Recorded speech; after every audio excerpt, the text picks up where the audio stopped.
Is the biggest benefit of having only 2 games in 18 days? Well, to go back to basics, we've had so many games with little time in between that we've kind of gotten away from some of the basics, fundamental things. So it's nice to get back to those and get in a routine in terms of practicing and having more than just 1 or 2 practices between games. So I think that's the biggest benefit for us. Where are you kind of at on your injury list, Coach?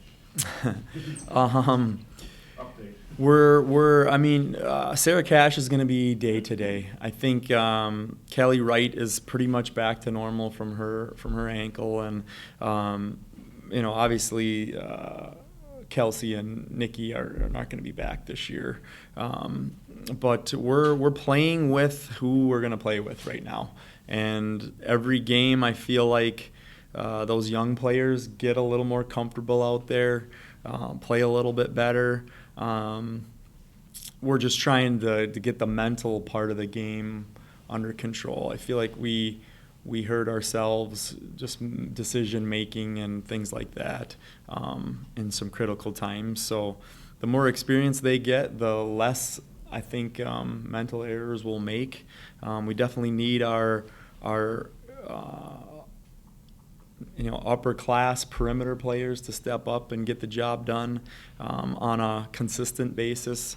But overall, we're just trying to take it day to day and trying to get better every day.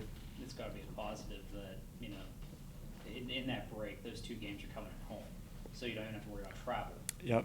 Yeah, and that was really tough with the beginning of our schedule. We put a lot of miles on, so pretty much the month of December we're at home or close to home, and we were right there with Kent. It was a close game. I felt like we kind of obviously with our situation we're limited in terms of numbers, and I feel like we just ran out of gas a little bit down the stretch. It was I think a 5-point game or something in the fourth quarter, or we were tied at the end of the third quarter, somewhere in there, and they went on a little bit of a run where they made some shots in a row, and we didn't counter we missed some shots in a row, and it went to 10 or 12, and then it's tough at that point. Is that just kind of what happens? It's a roller coaster. One bad shot maybe turned into 2 or 3. That's a great point. When you're playing young kids, every day is going to be different. You know what I mean? As they get older and more mature and more experienced, the levels of up and downs are way shallower and way less often. So we're just trying to fight through those things. And I thought Mary Dunn had another really nice game. I thought Natalie Myers is another one who's been injured, who's getting back to normal as far as her health, and she had 8 points and 8 rebounds. So for 2 freshmen to be at that level is exciting. It's still, it's always hard to win if you're playing a lot of freshmen, but we're doing our best. Just switching back to the injury list momentarily. I know Morgan had just a medical issue Saturday. What's her status going? Yep, Morgan should be back and ready to go. She should be back practicing full time today, and be ready to go for Saturday. That's another. In terms of our posts, we were limited there in terms of subbing and experience, so that made it tough too. It's a week out, but what can you tell us about Cornell? Cornell's very good. They're play very hard. They're smart. They're big. Their point guard and 2 guard are both excellent shooters from the 3-point range, so you got to be out on them. Ultimately, we're gonna obviously show our kids what they do and try to combat that, but we're kind of focused on us and trying to get better on the little details as far as what we do.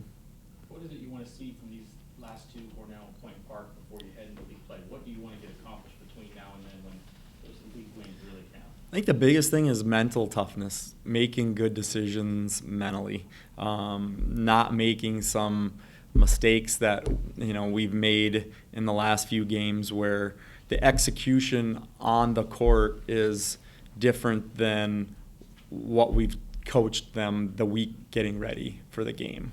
And that's, can be focused, that can be, I feel like especially freshman game slippage, I mean, it's just so much faster, and for them to catch up to that is still a work in progress, and they're doing it, it's just slow.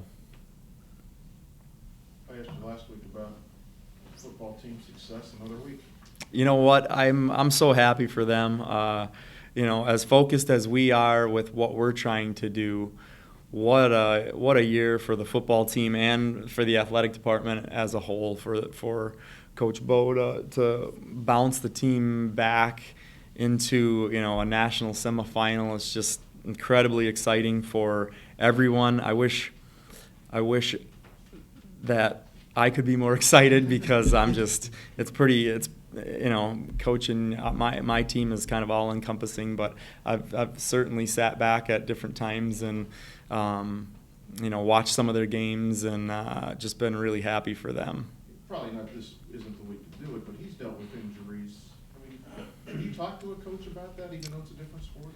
For sure. I think for our situation, having, that would be, like taking their best quarterback, their best running back, and their best, defensive end or something. You know what I mean? And the percentages is what's really tough. I mean, so we have 3, so that's 60%. What's 60% of 22? You're taking, what is it? It's 12, 15. 15 starters off of their football team, and but ultimately we understand what we have to do. We just got to keep developing the young players and trying to limit those young player mistakes. And defensively, we haven't been overly tough, but we're getting better. I think our schedule has been pretty tough. We played some pretty good teams, and that experience is going to help us once we get into league. We've talked about it as a team finishing strong. If we could find a way to finish strong and win these 2 games, and then we're back close to 500 going into conference, and have some confidence and some momentum going into that. I mean, it's going to be tough. Cornell is very tough, and that's going to be a challenge to say the least. And Point Park, I think, is 11-1 or 12-1, something like that on the year. So, I mean, neither game's going to be easy, but that's our goal right now. Go 2-0 these last 2 games, and head into Christmas break on a high. I should have led with Mary Dunn was named the freshman of the week. That's came out at 1 o'clock. So I don't know if you guys have any questions about that. Or Yeah, just a quick reaction. Second time she's won. Again, we talked about Mary earlier, and I mean, she's just been doing an outstanding job for us. I mean, to be thrown into the starting role, and really in our offense, we lean on our post players to get the ball a lot. So very proud of her, and happy for her to get that award again. And I have no doubt she's just going to continue to do what she's doing, and getting better too.